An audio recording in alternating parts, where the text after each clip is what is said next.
बिस्मिल्लाहिर्रहमानिर्रहीम। इय्याक नअबुदु व इय्याक नस्तईन। पेशावर, आपको याद है कि मैं आखिरी दफा यहां कब जलसा किया था?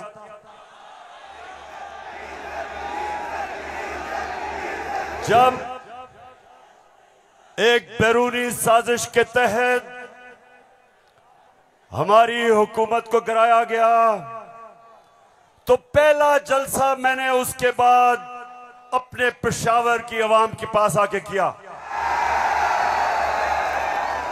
और माशाअल्लाह पेशावर, जब भी मैं आपको कॉल देता हूं, कभी आपने मुझे मायूस नहीं किया। बहुत बहुत शुक्रिया। अच्छा पेशावर, आज मैंने बात तो आपसे करनी थी सैलाब की।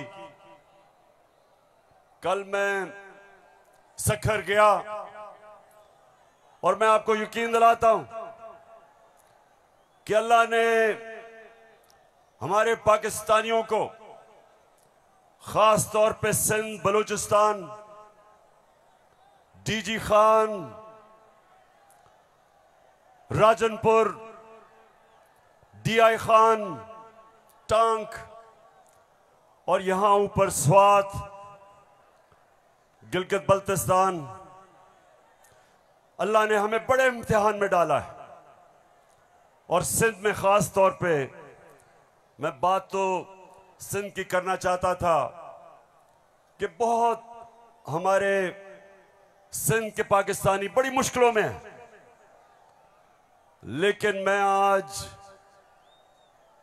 बात करना चाहता हूं, जिस तरह का प्रोपेगेंडा चल रहा है, और खास तौर पे कल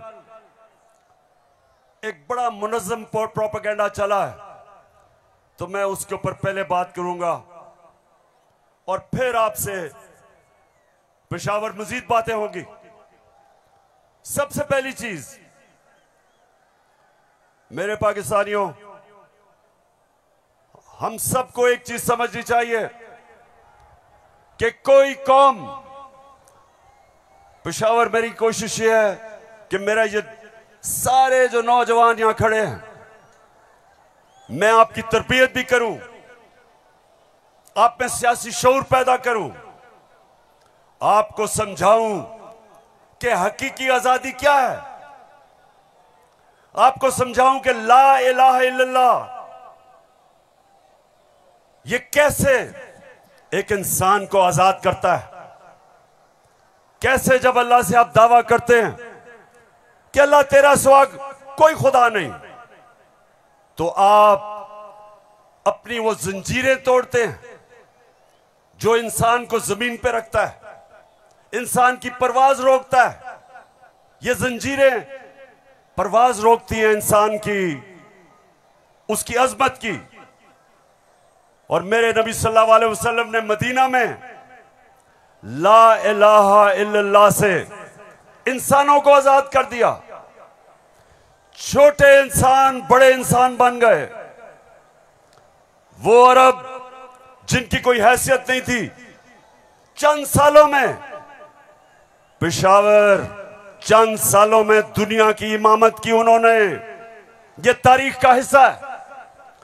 और मेरी भी कोशिश है कि मैं अपनी कौम की जो जंजीरें बंधी हुई हैं जमीन से, जो हम ऊपर परवाज नहीं कर पा रहे, मेरी भी कोशिश ये है कि मैं अपने नबी सल्लल्लाहु अलैहि वसल्लम की सुन्नत पे चलते हुए अपनी कौम को जगाऊं और कौम को आजाद करूं, ताकि ये जंजीरें टूटे और मेरी कौम ऊपर परवाज करे। तो सबसे पहले ये जो प्रोपेगेंडा किया जा रहा है, ये जो चोरों का टोला एक अमरीकी साजिश के तहत इस मुल्क पर मुसल्लत किया गया, ये जो साजिशी टोला, ये जो इस मुल्क का 30 साल से खून चूस रहा था, आज हमारे ऊपर बिठाया गया हमारी बेहतरी के लिए नहीं, इस कौम को नीचा बनाने के लिए, कमजोर करने के लिए। और इसलिए मैं आपके पास आया हूं, दूसरी दफा आया हूं कि पेशावर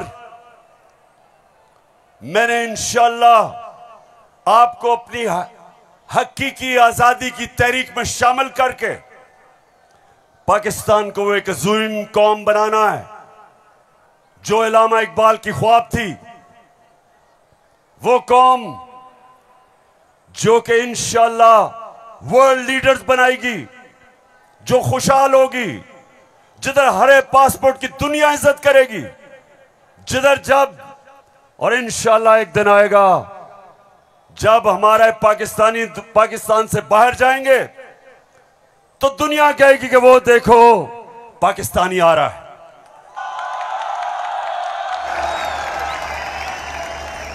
मेरे पाकिस्तानियों, एक ऐसा वक्त था कि अरब ताजिर, मुसलमान ताजिर जब मलेशिया और इंडोनेशिया गए तो कोई मुसलमान फौज नहीं गई थी इंडोनेशिया और मलेशिया।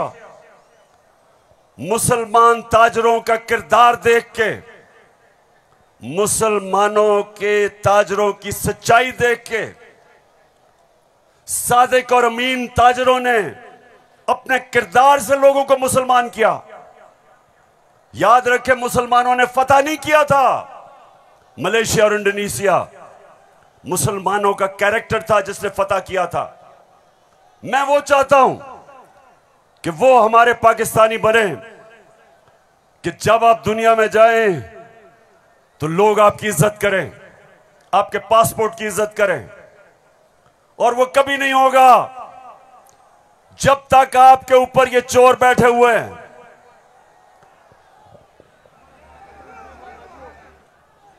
शहबाज शरीफ, मैं चाहता हूं पेशावर जरा गौर से, क्योंकि आज मैंने बड़ी वीडियोस दिखानी है आपको।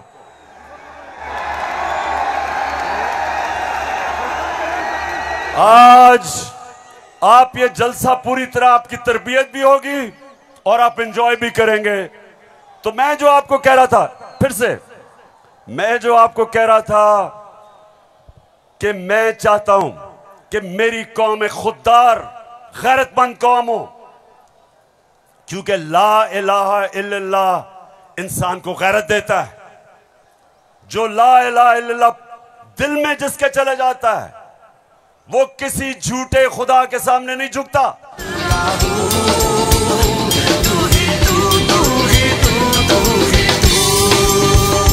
अच्छा, अब देखो, जो मैं चाहता हूं कि किस तरह की कौम मुझे चाहिए, और जरा ये देखें इंपोर्टेड क्राइम मिनिस्टर को। मैं सऊदी अरब से होके आया हूं, मैं यूएई के होके, अभी मैं तुर्की होके आया हूं, और मैंने उन भाइयों को कहा कि आप हमारे बड़े अजीम भाई हैं, हमेशा आपने हमारी मदद की। और मैंने यही कहा, जब मैं आया हूं तो आप समझेंगे शायद ये मांगने आया है, मैं मांगने नहीं आया। मैं आया हूं तो आप समझेंगे शायद ये मांगने आया है, मैं मांगने नहीं आया, लेकिन मजबूरी है। जिस तरह माजी में 75 साल में आपने हमारा हाथ बटाया है, कुछ अर्सा आप हाथ बटा। मैंने कहा मैं वादा करता हूं कि इंशाअल्लाह हम पूरी कौम हम मिलकर दिन रात मेहनत करेंगे, पसीना गिराएंगे, अपने पांव पे खड़े होंगे। क्यों पेशावर, सुन लिया? ऐसे आदमी को आप अपना प्राइम मिनिस्टर मानते हो?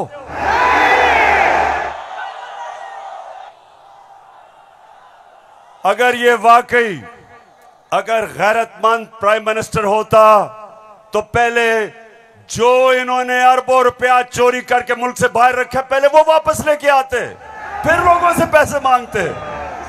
अपना पैसा चोरी करके मुल्क से बाहर, और बाहर जाके लोगों से पैसे भीख मांगना।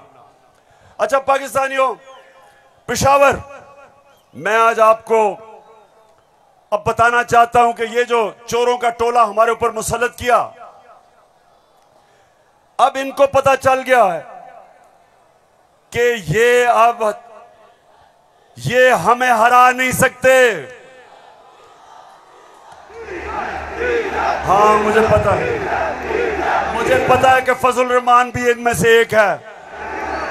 अब ये जो थ्री स्टूजेस हैं, इनको पता है कि मैच खेल के तो ये अब ये जीत नहीं सकते। इनको पता है कि जब भी इलेक्शन हुआ इन्होंने हारना है। अब ये कर क्या रहे हैं? साजिशें कर रहे हैं। किसी तरह इमरान खान को डिस्क्वालीफाई करवाओ, केस बनाओ, कभी तोशाखाना, कभी वो इनका पालतू इलेक्शन कमीशन, कभी वो कोशिश कर रहे डिस्क्वालीफाई करने के लिए। अदालत के अंदर मुझे दहशतगर्द बना दिया। पिशावर वालों, दहशतगर्द आपके सामने खड़ा है। कोशिश है कि किसी तरह बस इमरान खान मैच ना खेले। ये वैसे ही है, जब हम छोटे थे क्रिकेट खेलते थे तो जब एक टीम हारने लगती थी वो विकेटें उठा के ले जाती थी। अब ये यही कर रहे हैं, मैच खेल नहीं सकते, किसी ना किसी तरह बस इमरान खान को बाहर निकालो टीम से। दूसरी चीज, और ये उससे खतरनाक चीज कर रहे हैं, पेशावर ये कोशिश कर रहे हैं कि किसी तरह पाकिस्तान की सबसे बड़ी जमात, इसको किसी तरह पाकिस्तान की फौज से लड़ाया जाए। ये इनकी दूसरी कोशिश है। पहले डिस्क्वालीफाई करो और साथ साथ कोशिश करो कि पाकिस्तान की फौज के खिलाफ प्रोपेगेंडा करके लड़वाएं, और फिर पाकिस्तान की अदलिया के खिलाफ कि पाकिस्तान के अदारे किसी तरह तरीके इंसाफ के खिलाफ हो और ये किसी तरह मैच जीत जाएं। बस मैं आज आपको वीडियोस दिखाने लगा हूं, और मैं उससे पहले आपको बताऊं कि कोशिश इनकी क्या है। जो कुछ मैं कहता हूं, इनका प्रोपेगेंडा सेल बैठा हुआ है, वो हर चीज को मोड़ के कोशिश करता है कि या किसी तरह अदालत मेरे खिलाफ हो या किसी तरह फौज मेरे खिलाफ हो। अब मैंने क्या कहा था, मैंने अभी चंद रोज पहले क्या कहा, परसों मैंने क्या कहा, मैंने ये कहा कि फौज का जो आर्मी चीफ होता है उसको मेरिट पे सिलेक्शन होनी चाहिए।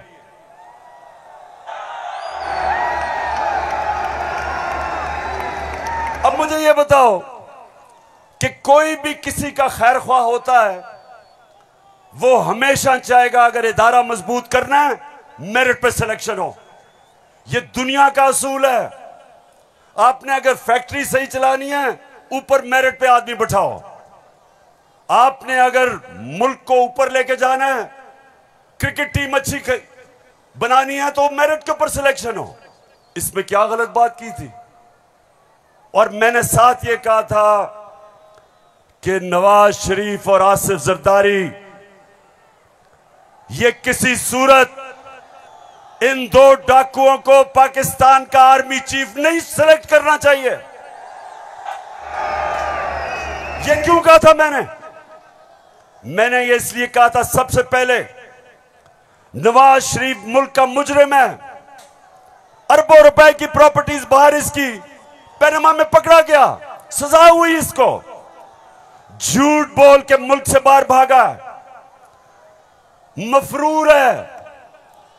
मुझे यह बताएं पेशावर, जरा मुझे यह बताएं कि क्या एक चोर को, एक मफरूर को, एक भगौड़े को जो मुल्क से बाहर पैसा ले जाता है, क्या उसको पाकिस्तान का आर्मी चीफ सिलेक्ट करना चाहिए? जरा मुझे बताएं। और इधर बात खत्म नहीं होती। दूसरी, डॉन लीक्स क्या थी? हिंदुस्तान पाकिस्तान की फौज को कह रहा था ये दहशतगर्दी कर रही है। हिंदुस्तान उस वक्त के पाकिस्तान के सिपा सलार रहील शरीफ को कह रहा था यह दहशतगर्दों का सरदार है।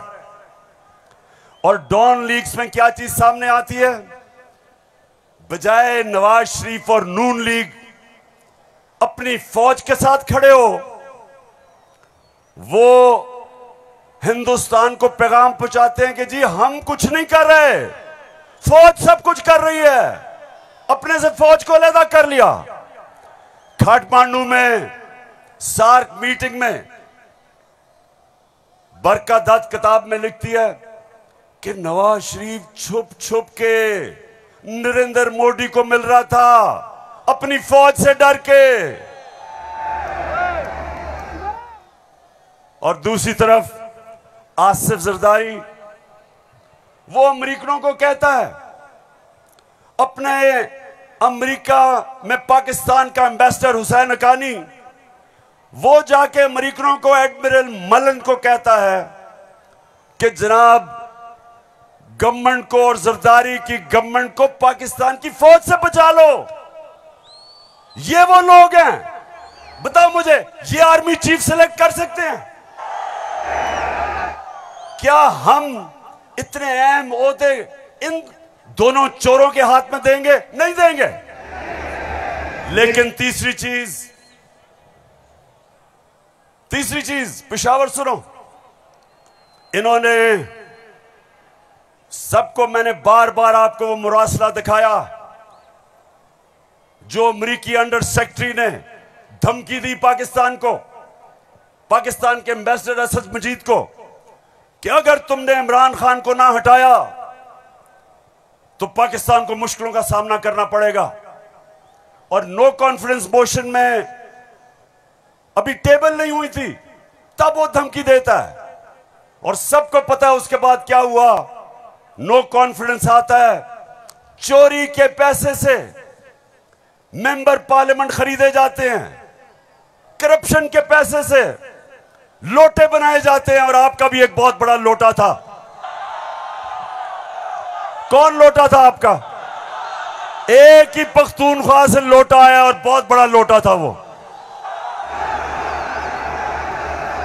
लोटों पे पैसा चलता है, लोटों पे नोट चलते हैं, और उसके बाद हमारी हुकूमत गिराई जाती है और इनको इंपोर्टेड हुकूमत ऊपर लगाई जाती है। और मेरा तीसरा सवाल है कि क्या वो लोग जो बाहर से मुसल्लत किए गए हैं, जिनके पैसे और दौलत बाहर पड़ी है, क्या उनको पाकिस्तान के आर्मी चीफ को अपॉइंट करना चाहिए? बताओ। तो मैंने ये कहा और कहते कि जनाब इमरान खान तो फौज के खिलाफ है। अभी चलो, अब मैं चाहता हूं ये नून लीग के दो, एक वजीर और एमएनए, जरा आप इनकी वीडियो देखें और उसके बाद बात करता हूं। सियासी मामला थे और जिस तरफ इस साल के आखिर में एक बड़ी तब्दीली आनी थी, उसमें तो ये नजर आ रहा था कि इमरान खान का जो गठजोड़ है ये तो अगले 15 साल रहेगा अगर इस तरह हालात रहे। और जिस तरह के उनके प्रोग्राम थे, हम सब ने डिस्क्वालीफाई होना था इस साल के आखिर में, तमाम जो अपोजिशन की लीडरशिप है। अच्छा, उनका तो ख्याल था कि मैं सफाया कर दूंगा, मैं किसी को नहीं छोड़ूंगा। तो ये आपका खदशा है? मालूमात है जी, हमारी सीरियस मालूमात। आपके ख्याल में जो आप ये लोगों को भूल जाता है, लेकिन कुछ माह पहले जो कहा कि हम नैब के कुछ 100 जज और हायर कर रहे हैं और हम सारे केसों को एक्सप्लाइट करेंगे, तो उस मैस लेवल के ऊपर, मैस लेवल पे डिस्क्वालिफिकेशन होनी थी। बिगिनिंग शहबाज शरीफ डाउनवर्ड, शाहजाद खान अब्बासी, हसन इकबाल और ऑल ऑफ अस, सिर्फ मुस्लिम लीग नून की नहीं। आपके ख्याल में जो कोalition बनी है वो इसी वजह से बनी है कि इमरान खान साहब के तो फाशिस्ट प्लान थे ना इस मुल्क के ऊपर हमला करने के। तो लिहाजा ये आज मुश्किल जरूर है, लेकिन ये हमें याद रखना है जब हम मुइशत की डिस्कस करते हैं कि यहां जमहूरियत का, हाकमियत का और वफाकियत का मामला भी मौजूद है, जिसको हमें साथ लेकर चलना है। तो इसलिए एक लार्जर कॉन्टेक्स्ट में सियासी मामला कि जो हमें लोग कहते थे, डराते थे, दबाव में लाते थे इस बात पे कि अगर फौरी तौर पर अदम एतमाद करके आप हुकूमत में ना आए तो फलां आ जाएगा, फलां बैठ जाएगा किसी चेयर पे। कोई किसी किस्म का हमें उस वक्त भी ना नोटिस था ना हमने लिया था, मगर इत्तेहादी जमातों के हम फैसलों पर के पाबंद थे। मैं आज भी ये बात कहने लगा हूं कि अगर कि जो हमें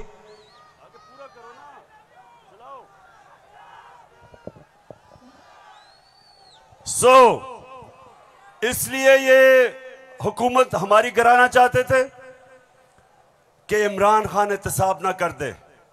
डर ये था कि अगर इमरान खान रह गया तो ये जेल में चले जाएंगे, क्योंकि इन्होंने जो चोरी किया वो पकड़ी जाएगी। मतलब ये कि ये इसलिए गिराना चाहते थे, महंगाई वजह नहीं थी, माइशत वजह नहीं थी, वजह सिर्फ एक थी कि इन्होंने एनआरओ लेना था और 1100 अरब रुपया अपना माफ करवाया। अब मैं ये चाहता हूं कि ये जो नून लीग प्रोपेगेंडा कर रही है कि इमरान खान फौज के खिलाफ है, जरा सुने कि इनके लीडर्स ने फौज के खिलाफ क्या बातें की। और मैं चाहता हूं मीडिया इसको दिखाए ताकि पता चले कि ये जो लोग आज इक्तदार में बैठे हैं और ये हर रोज प्रोपेगेंडा कि किसी तरह तहरीक इंसाफ और फौज की लड़ाई हो जाए, जरा ये सुने कि इन्होंने फौज के मुतालिक क्या बातें की थी। जनरल कमर जावेद बाजवा साहब, आपने हमारी अच्छी भली चलती हुकूमत को रुखसत करवाया, जजों से जोर जबरदस्ती से फैसले आपने लिखवाए।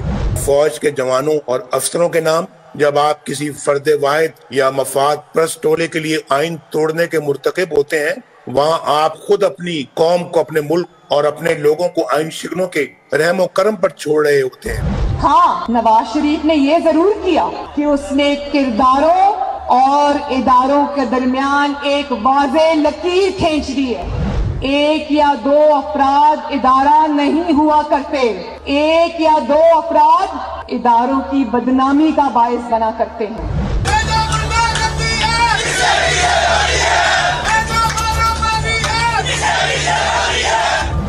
जो शख्स इस किस्म की कार्रवाइयों में मुलव्वस रहा हो उसका एहतसाब होना चाहिए।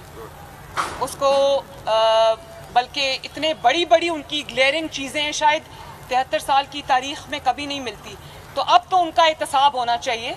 ये इस किस्म के शख्स को कोई और ओहदा दे देना, और वो भी इतना इम्पोर्टेंट ओहदा देना, ये मैं समझती हूँ कि ये कौम के मुंह पे तमाचा है, आइन और कानून की हुकूमत के मुंह पे तमाचा है। तुम हमें सियासत बतलाते हो, अपने हुदूद में रहो, इसराइल की नौकरी न किया करो, इसराइल के वजीफों पे पलने वाले जर्नलों अपने हुदूद में रहो।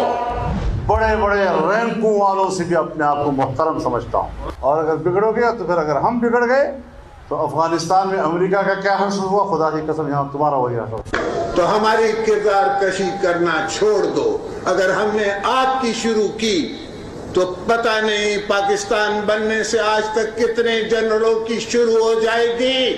बेटी भाई वो अक्यूज्ड हैं, उनकी लिस्ट लेके जिस दिन हमने प्रेस कॉन्फ्रेंस की तो आपकी ईंट से ईंट बढ़ जाएगी। अभिनंदन की क्या बात करते हैं। चीफ ऑफ आर्मी स्टाफ तशरीफ लाए, पैर कांप रहे थे, पसीने माथे पे थे। सुन लिया पेशावर, मैं इसलिए ये बता रहा हूं कि ये वो लोग हैं जो हमें कह रहे हैं कि हम अपनी फौज के खिलाफ हैं। फौज भी मेरी, मुल्क भी मेरा।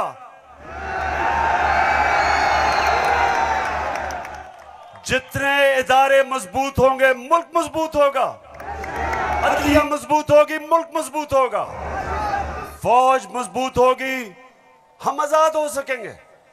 हम अपनी आजादी, हम किसी के सामने झुकेंगे नहीं, कोई मुल्क हमें फतह नहीं करेगा। जिस तरह सारी मुसलमान दुनिया में आज अजाब आया हुआ है, सोमालिया से लेके, लिबिया से लेके, सीरिया से लेके, सारी मुसलमान, अफगानिस्तान में क्या हुआ, यमन में, सारी मुसलमान दुनिया में किस तरह का अजाब आया, और हम वो पाकिस्तान है जो एक मजबूत फौज की वजह से बचे हुए हैं। तो नून लीग वाले ये समझ जाओ कि हम वो लोग हैं जो इस मुल्क के इदारे मजबूत करेंगे। और कभी अगर कोई तनकीद करते भी हैं अपनी फौज के लिए, उसकी बेहतरी के लिए करते हैं, तामीरी तनकीद करते हैं। अब वो चलाओ।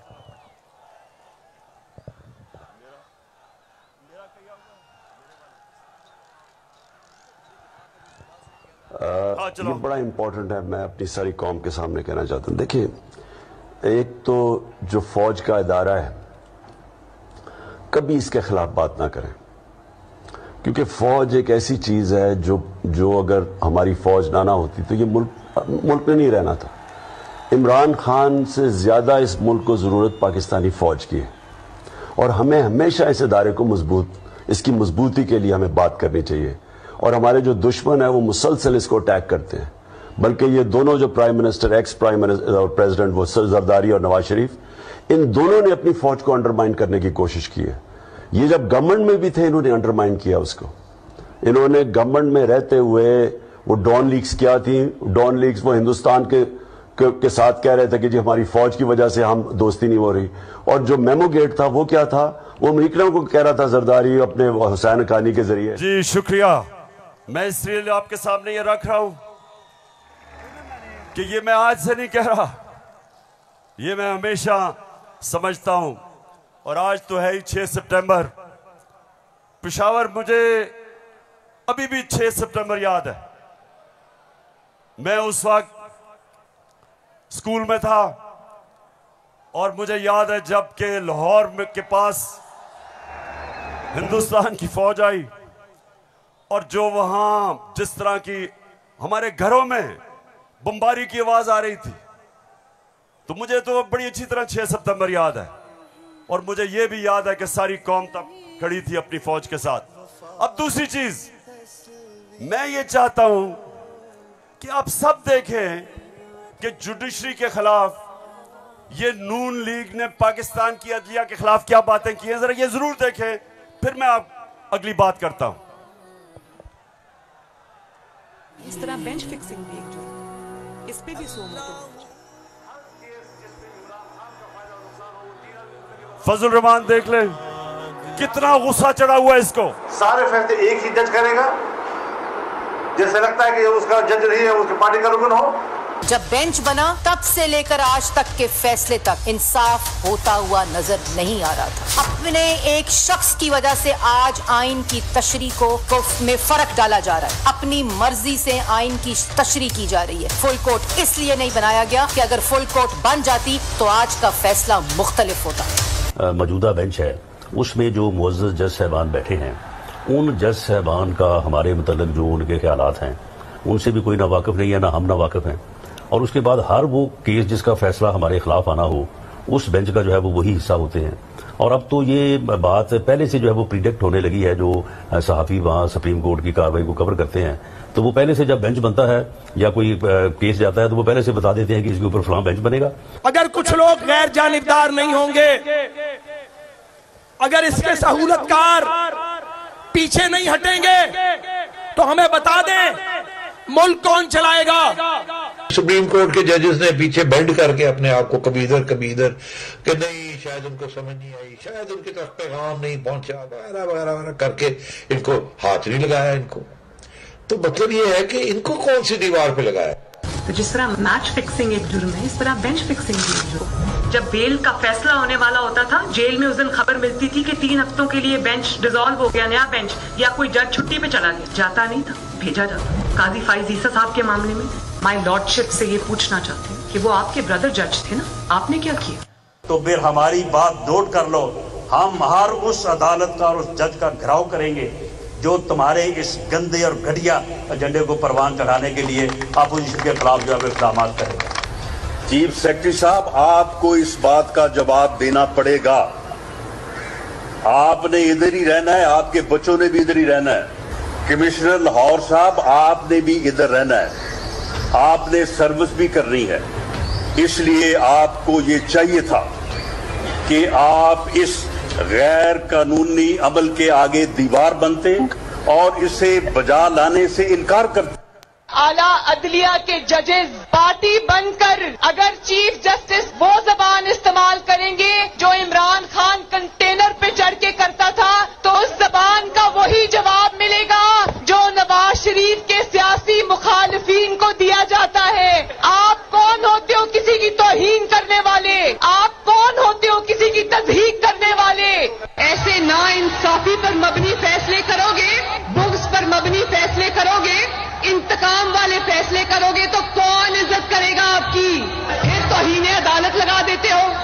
5 मेंबर बेंच ने सियासी पार्टी बना दिया पूरी अदलिया को और उसको मुस्लिम लीग नून के सामने लाके खड़ा कर दिया। क्या बताओ, मुल्क की सबसे बड़ी अदालत की इससे भी बड़ी तौहीन हो सकती है कोई? हम आपकी इज्जत करना चाहते हैं, आप भी तो अपनी इज्जत करवाओ। तो जस्टिस अजमत सईद साहब जो है उनको कौन नहीं जानता, पर्सनली जाती तौर पे असरअंदाज होकर उन्होंने JIT बनवाई, बदनाम जमाना JIT को आज तक व्हाट्सएप।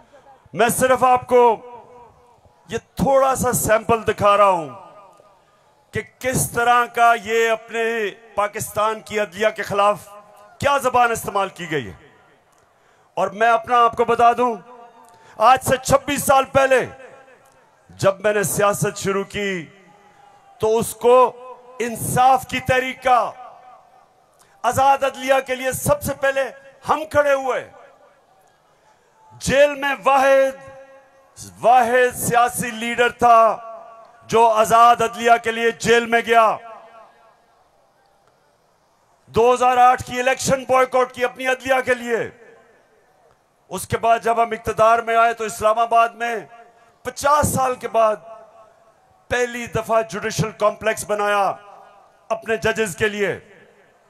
मैं ये इसलिए आपको कह रहा हूं कि जो कानून की बालादस्ती, रूल ऑफ लॉ, कोई माशरा आगे नहीं बढ़ सकता जब तक वहां इंसाफ नहीं होता, और इंसाफ देती है अदलिया। इसलिए हमने हमेशा अपनी अदलिया की इज्जत की है।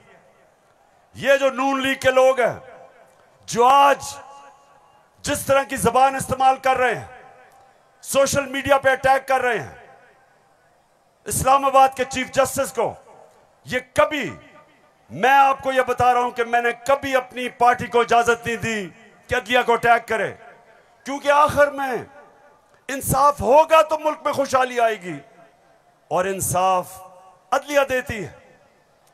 मुझे बड़ा जनाब इन्होंने कहा कि देखें इमरान खान ने कोई बड़ी गलत जबान इस्तेमाल कर दी।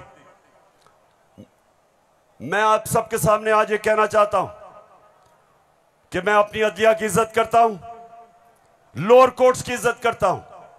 वो लोअर कोर्ट्स जो आम इंसानों की खिदमत करते हैं, और मुश्किल हालात में अगर एक मैजिस्ट्रेट ज़ेबा के खिलाफ ऐसे लगा कि मैंने कोई सख्त जबान इस्तेमाल की, उसकी वजह थी मैं शहबाज गिल को देख रहा था, उसके ऊपर तशद्दुद हुआ,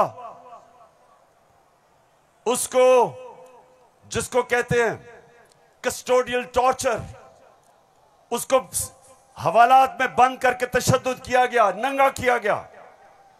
और उसकी जब हमने देखा उसके हालात और उसके ऊपर प्रेशर डाला गया कि मेरे खिलाफ स्टेटमेंट दे, मेरे ही उसके ऊपर अगर ज्यादा ऐसे लगा सख्त स्टेटमेंट है, ये मेरा मकसद नहीं था। कभी मैं ये नहीं समझ सकता कि मैं किसी जज को धमकी दूं, लेकिन मैं आज सबको ये कहना चाहता हूं कि इस मुल्क में जब तक इदारे मजबूत और ताकतवर नहीं होंगे, मुल्क ऊपर नहीं आएगा।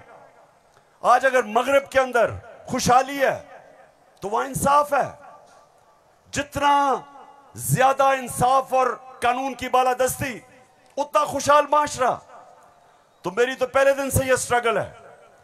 तो पेशावर सबको मैं आज पैगाम देना चाहता हूं कि ये जो कोशिश की जा रही है तहरीक इंसाफ को इदारों से लड़ाने की, ये कौम सब समझ गई है।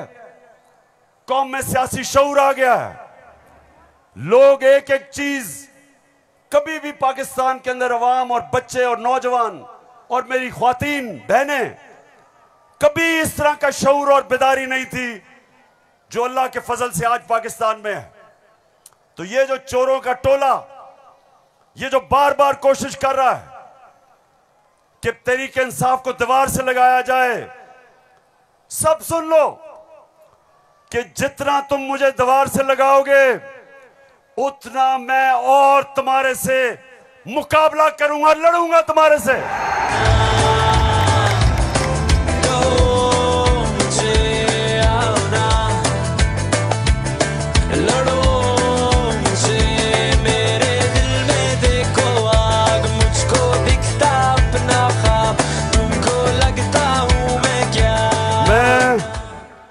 अपनी सारी कौम, सारी कौम के पास जा रहा हूं। 7 महीने से मैं पब्लिक में हूं, हर शहर में जा रहा हूं, अपनी कौम को तैयार कर रहा हूं कि मेरे पाकिस्तानियों, जब मैं तुम्हें कॉल दूंगा तुमने निकलना है मेरे साथ। कहती है ये राहे अमल, आओ हम सब साथ चले, मुश्किल हो या आसानी हाथ में डाले हाथ चले। धड़कन है पंजाब मगर दिल अपना मेहरान है।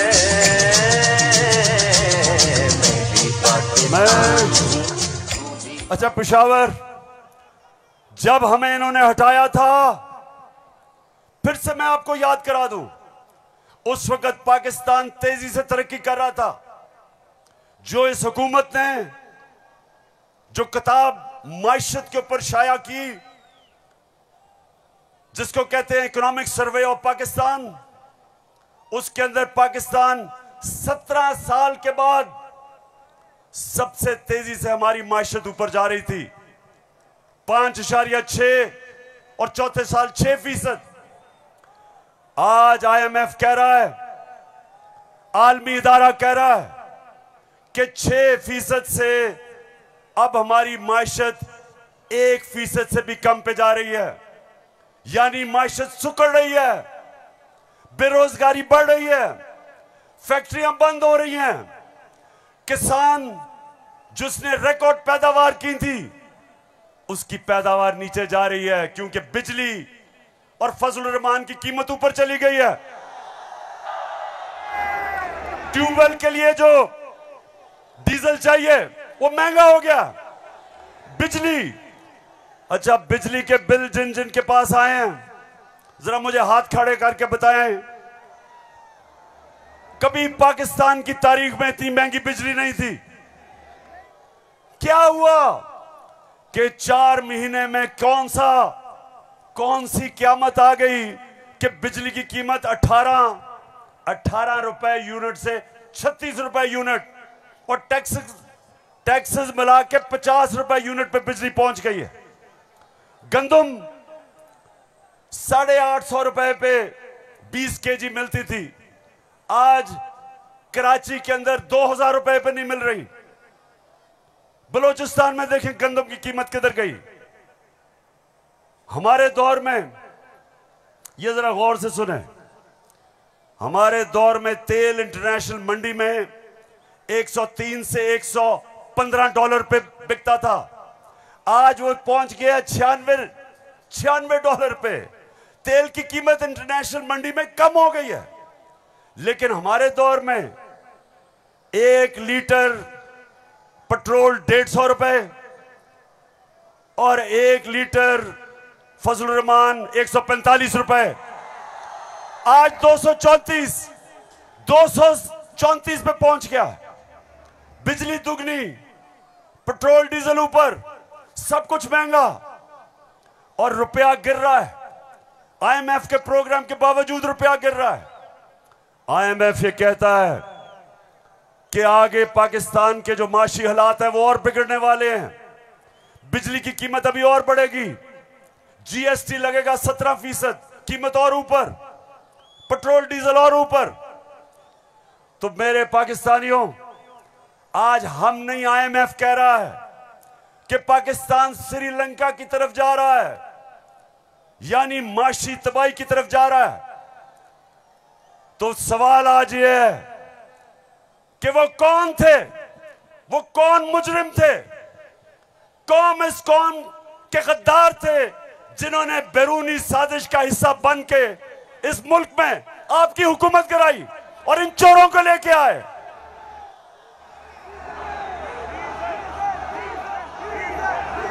मैं अब जरा जो आपको आजकल जो नवाज शरीफ की बेटी आजकल बनी हुई है, मालिका बनी हुई है पाकिस्तान की, प्रोटोकॉल उसको प्राइम मिनिस्टर का मिल रहा है।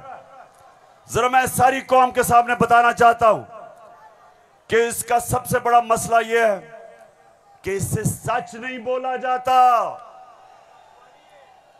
जरा ये आप फिल्म शो देखें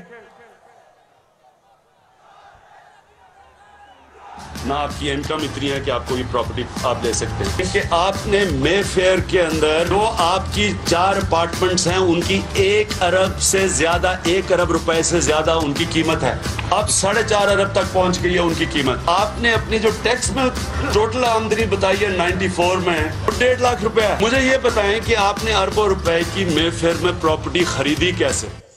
सुन लिया, ये आज से 10 साल पहले मैंने पूछा कि बताएं आपने आमदनी तो अपनी दिखाई नहीं, तो ये अरबों रुपए की बर्तानिया के सबसे महंगे शहर लंदन के सबसे महंगे इलाके में आपने अरबों रुपए की प्रॉपर्टी कैसे ली?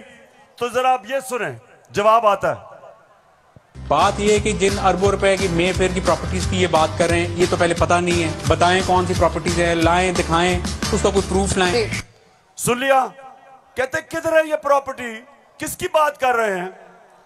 अब ये जरा मरियम बीबी को भी सुन लो कि इस तरह मुझे लगा कि आप लोगों को बेवकूफ नहीं बना सकते। मेरी सेंट्रल लंदन में प्रॉपर्टीज तो दूर की बात है, मेरी पाकिस्तान में भी कोई प्रॉपर्टी नहीं है। मैं अपने वालिद के साथ है और मुझे समझ नहीं आई कि मेरी और मेरी वालदा की और बहन भाइयों की प्रॉपर्टीज ये कहाँ से निकाल के ले आए हैं। मेरे नाम पाकिस्तान में कोई प्रॉपर्टी नहीं है, ये तो इंग्लैंड की बात है।